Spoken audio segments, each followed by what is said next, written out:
మరి గురుగారు పిల్లల భవిష్యత్తు బాగుండాలని తల్లిదండ్రులు జాతకాలు చూసి మరీ వివాహాలు చేస్తూ ఉంటారు.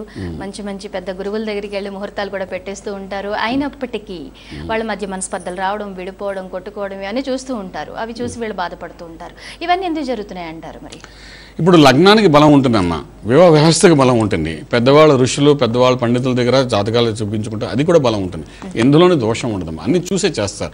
ఈ మధ్య కొత్తగా ఏంటంటే ఒక అస్ట్రాలజర్కి వెళ్ళరమ్మ వీళ్ళు వెళ్ళి సెకండ్ ఒపీనియన్, థర్డ్ ఒపీనియన్, ఇంకా అవసరమైతే ఫోర్త్ ఒపీనియన్ తీసుకున్న తర్వాత వాళ్ళ ఇళ్లలో ఒకడు ఉంటాడు అస్ట్రాలజర్. అంటే సైడ్ బిజినెస్ కూడా కాదు, ప్రొఫెషనల్ కూడా కాదు అన్నమాట. మామూలు చదువుతుంటూ ఉంటాడు అన్నమాట, పుస్తకాలు తిరగేస్తుంటాడు అనమాట. మన భక్తి టీవీ రోజు చూస్తూ తిరగేస్తుంటుంటాడు అనమాట. ఆయనకి కొంత జ్ఞానం ఉంటుంది అనమాట. వీళ్ళందరితో కన్సల్ట్ చేసేసిన తర్వాత అప్పుడు ముహూర్తాలు పెడతారు. అయినప్పటికీ ముహూర్త బలం ఉంటుంది, కాదని అంటలేదు.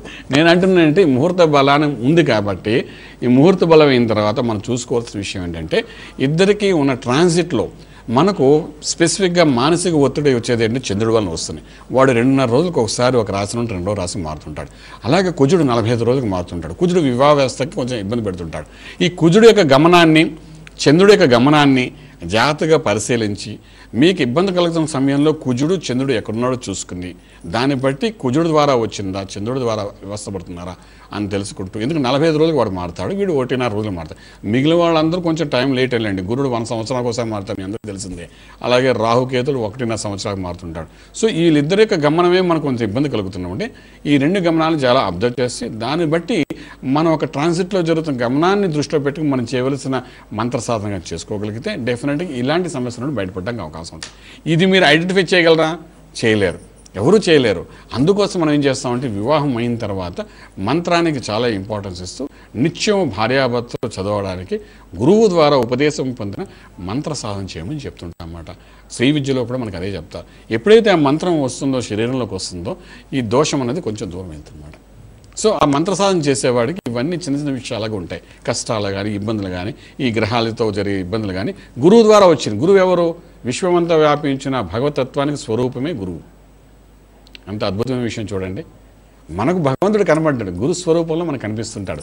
అంచేత ఆ గురువు ద్వారా ఉపదేశం పొందిన మంత్రాన్ని ఎప్పుడైతే మనం సాధన చేస్తుంటామో ఇటువంటి సమస్యలను మనం దూరం వెళ్ళడానికి అవకాశం ఉంటుందన్నమాట. అంచేత మంత్రానికి అంత విలువ ఉంది మనం చెప్తుంటాం.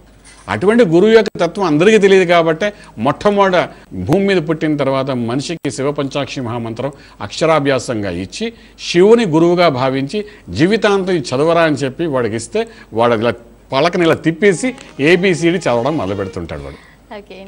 అందుచేత ఏంటంటే ఇప్పుడు కూడా శివపంచాక్షి మంత్రం బీజాక్ష మంత్రంగా భావించి ఎవరైతే ఈ ప్రపంచంలో ఈ ఇన్ని కోట్ల జనాలకి మొట్టమొదటి నేర్పిందే శివపంచాక్షి మహామంత్రం మన వాళ్ళు. అంటే దాన్ని సాధన చేసుకోగలిగితే సత్ఫలితాలు ఉంటాయి, రాజమార్గంలో రాజయోగం వెళ్ళడానికి అవకాశం.